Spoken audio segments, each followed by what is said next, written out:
1, 2, 3, 4. Si le battement tu captes, alors c'est dans la boîte.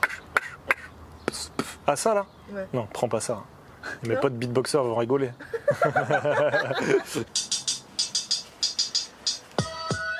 Moi c'est Kerspi, je suis un rappeur bordelais, je rappe depuis 2001. J'interviens à la fabrique à Déclic depuis 1 an et demi à peu près. J'ai découvert ça en 2019-2020, juste un peu avant le Covid, et du coup j'ai signé un contrat ad vitam aeternam. C'est l'état d'esprit général. Une énergie bienveillante qui est assez folle en fait. Cette énergie-là, ça a donné quelque chose de fou, il y a beaucoup d'émotions dedans. Leur montrer comment ils peuvent progresser en 3 jours. Donc c'est un pur kiff à chaque fois. Grande question ça. Bah alors moi le déclic dans ma vie perso, c'est forcément ça a été le rap. J'étais très timide quand j'étais jeune, j'étais vraiment ultra timide et le rap m'a permis de vaincre cette timidité.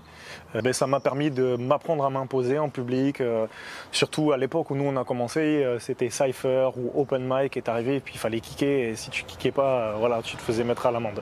Dans la fabrique à Déclic, un déclic que je peux avoir, c'est l'impact et l'intérêt de ce qu'on fait en tant qu'intervenant en atelier d'écriture, en expression orale, etc. C'est l'impact qu'on peut avoir, aussi minime soit-il, mais les gamins, ils n'en sortent pas indemnes. L'évolution qu'ils ont, les prises de conscience qu'ils ont, entre le début et la fin, c'est un truc de malade en fait. Et on se dit, voilà, c'est pour ça qu'on le fait.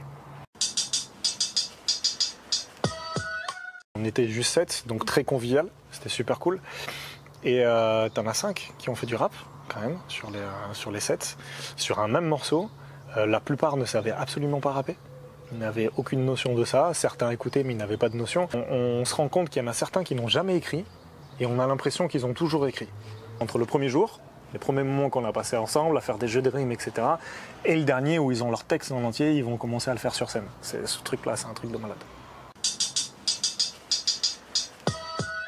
J'aurais apporté l'art de la rime. Comment faire des rimes, quelles techniques on pouvait avoir pour trouver des rimes si jamais on bloque, la manière de pouvoir écrire, comment écrire, les rythmiques, okay, ce que c'est une mesure, ce que c'est les 4 temps, comment dans le rap on se pose sur un beat. Après on a fait plein de petits jeux d'écriture, okay, avec des figures de style, par exemple à un moment donné on a bossé sur les assonances, etc. Et après je leur ai donné des petites clés pour que eux très rapidement ils arrivent à sortir un texte, à produire quelque chose.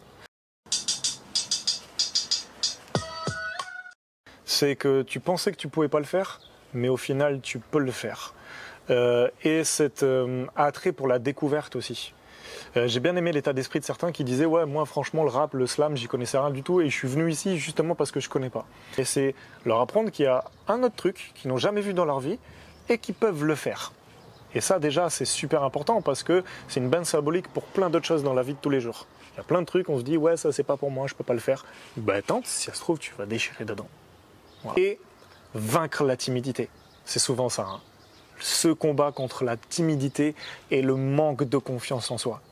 On a passé 3 jours ensemble, c'est passé si vite insensé. C'est le signe que des cimes se dessinent sur nos sentiers. Ainsi, en sortant d'ici, l'essentiel est que vous ressentiez ce second souffle qui vous offre son salut et vous laisse entrer sur le chemin de la volonté, même des nœuds dans l'abdomen. Il n'y a pas d'obstacle à part ce que l'on se donne à nous-mêmes.